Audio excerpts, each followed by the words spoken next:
Hi hello வணக்கம் and welcome to my channel Shanthi சண்டல் vlogs. இன்னைக்கு நம்ம சூப்பரான ஒரு சாம்பார் ரெசிபி தான் பார்க்க போறோம். இது தள்ளுவண்டி ஹோட்டல் ஸ்டைல் சாம்பாருங்க. தள்ளுவண்டியில இட்லி வியாபாரம் பண்றாங்க இல்லையா, அவங்க எப்படி சாம்பார் வைக்கிறாங்க, அது ஒரு தனி டேஸ்டா இருக்கும், சூப்பரா இருக்கும் அந்த டேஸ்ட்.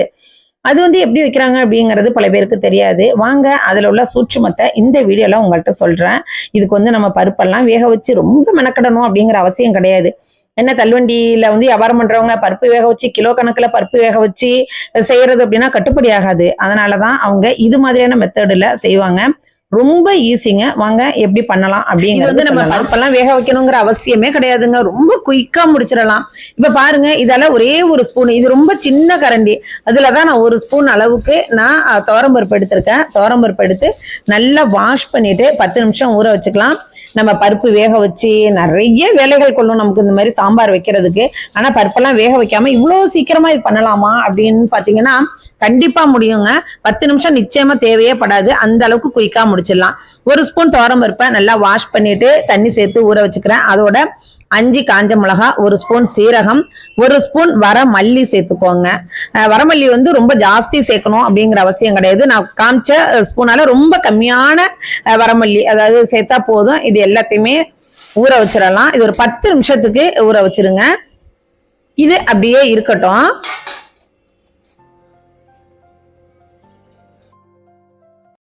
அப்புறம் பாத்தீங்கன்னா ஒரு சின்ன நெல்லிக்காய் சைஸ் அளவுக்கு புளி ஊற போட்டிருக்கேன். இதையும் ஊற வச்சிருங்க.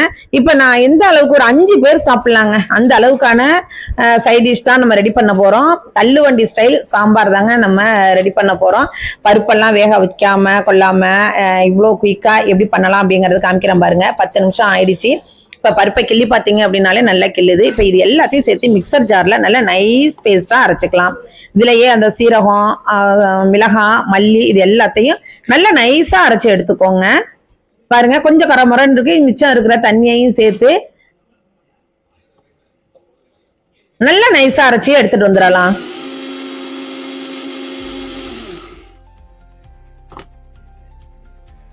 இப்ப பாத்தீங்கன்னா நல்லா நைஸா அரைச்சி எடுத்துட்டோம்.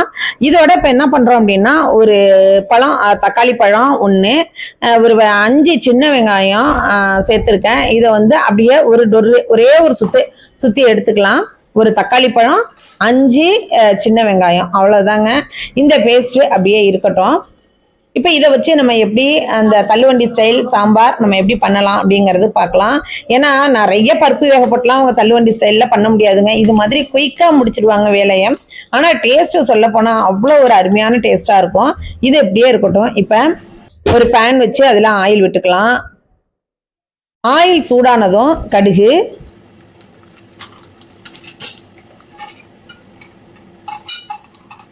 நல்லா வெடிக்கட்டும். எப்போதுமே நல்லா வெடிக்கணுங்க. ஒரு துண்டு பெருங்காயம் சேர்த்துக்கோங்க. 1/2 ஸ்பூன் சீரகம் சேர்த்து இது எல்லாம் நல்லா பொரியட்டும்.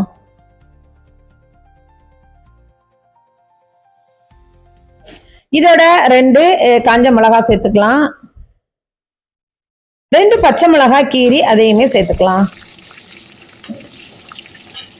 இப்ப இதுல ஒரு 10 சின்ன வெங்காயம் முழுசா உரிச்சு வச்சிருக்கேன். இதுக்கு சின்ன வெங்காயம் போடுங்க, அதுதாங்க நல்ல டேஸ்டா இருக்கும் இந்த சாம்பாருக்கு. 10 சின்ன வெங்காயம் சேர்த்து இதையுமே நல்லா வதக்கிக்கலாம்.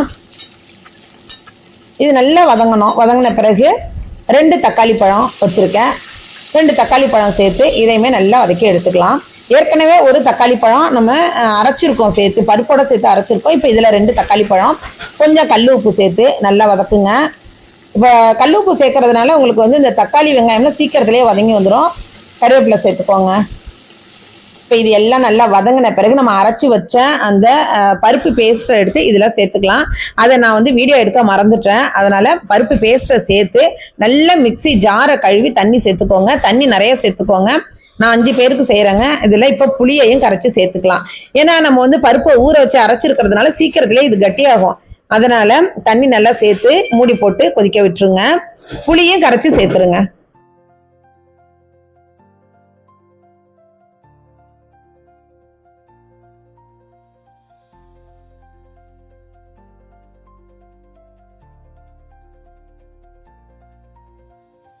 இப்ப மூடியும் போட்டாச்சு.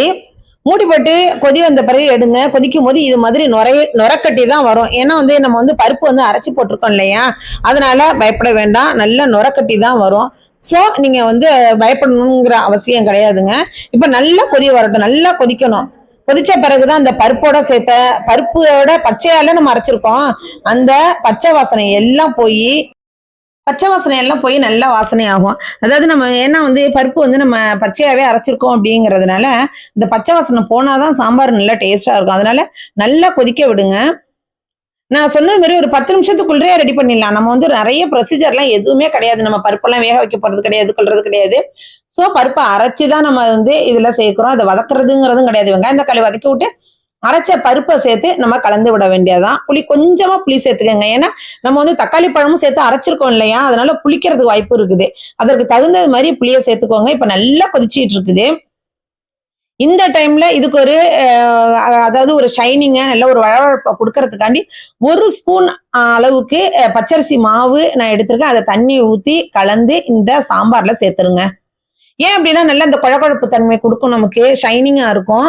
அப்படிங்கறதுனாலதான் இந்த பச்சரிசி மாவு சேர்க்கிறோம். ஏன்னா இந்த தள்ளுவண்டி ஸ்டைலு எல்லாம் வந்து தள்ளுவண்டியில எல்லாம் வந்து இது மாதிரி இந்த அரிசி மாவு கலந்துதான் இந்த மாதிரி சாம்பார் வைப்பாங்க.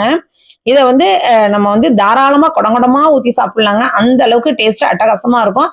தனியா நான் மிளகாத்தூள்ல எதுவுமே சேர்க்கல. நான் வந்து பருப்போட சேர்த்து அரைச்ச மிளகா மல்லி தான். அவ்வளவுதான். இப்ப நிறைய கொத்தமல்லி தழை வந்து நிறைய தூவிக்கோங்க. அவ்வளவுதாங்க. சூப்பரான அருமையான சாம்பார் ரெடி ஆயிடுச்சு.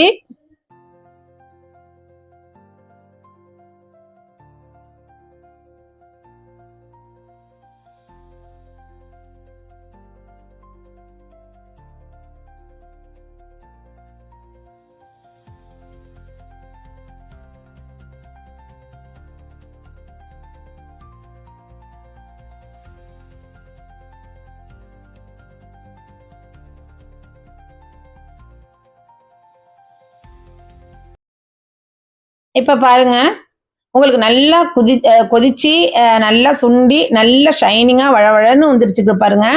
இப்ப இதுல வந்து உங்களுக்கு தேவைப்பட்டால் கொஞ்சமா வெல்லம் சேர்த்துக்கோங்க. ஏன்னா வந்து வெல்லம் டேஸ்ட் பிடிச்சா சேர்த்துக்கோங்க. சின்ன பீஸ், ரொம்ப சின்ன பீஸ் சேர்த்துக்கோங்க. ஏன்னா அதுலதான் அப்பதான் உங்களுக்கு வந்து அந்த அதுல உள்ள டேஸ்ட் நமக்கு எடுத்து கொடுக்கும். உங்களுக்கு வெல்லம் சேர்க்கறதுக்கு இஷ்டம் இல்லைன்னா வெல்லம் சேர்க்க வேண்டாம். அவ்வளவுதான்ப்பா. சூப்பரா ரெடி ஆயிடுச்சு. தள்ளுவண்டி உள்ள அந்த ஹோட்டல் தள்ளுவண்டி ஹோட்டல் ஸ்டைல் சாம்பார் ரெடி ஆயிடுச்சு. இப்ப நம்ம சுட சுட இட்லி ஊத்தி மேல கொடமா நிறைய ஊத்தி சாப்பிடுங்க. தாராளமா இது 5 பேர் ஊத்தி சாப்பிடுற அளவுக்கு தான் நான் வச்சிருக்கேன். அவ்வளவு ஒரு சூப்பரா இருக்குங்க இந்த சாம்பார்.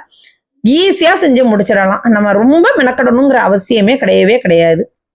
சோ இந்த ரெசிபிய நீங்க செஞ்சு பார்த்துட்டு எப்படி இருந்துச்சு அப்படிங்கறத மறக்காம கமெண்ட் பண்ணுங்க, லைக் பண்ணுங்க. புதுசா பாக்குறீங்க அப்படின்னா சாந்தி சண்டல் விலாக்ஸை சப்ஸ்கிரைப் பண்ணிட்டு பாருங்க. உங்க ஃப்ரெண்ட்ஸ் அண்ட் ரிலேட்டிவ்ஸ்க்கு நிறைய ஷேர் பண்ணுங்க.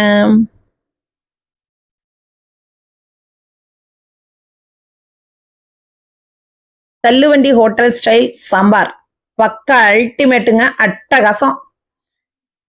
தேங்க்யூ.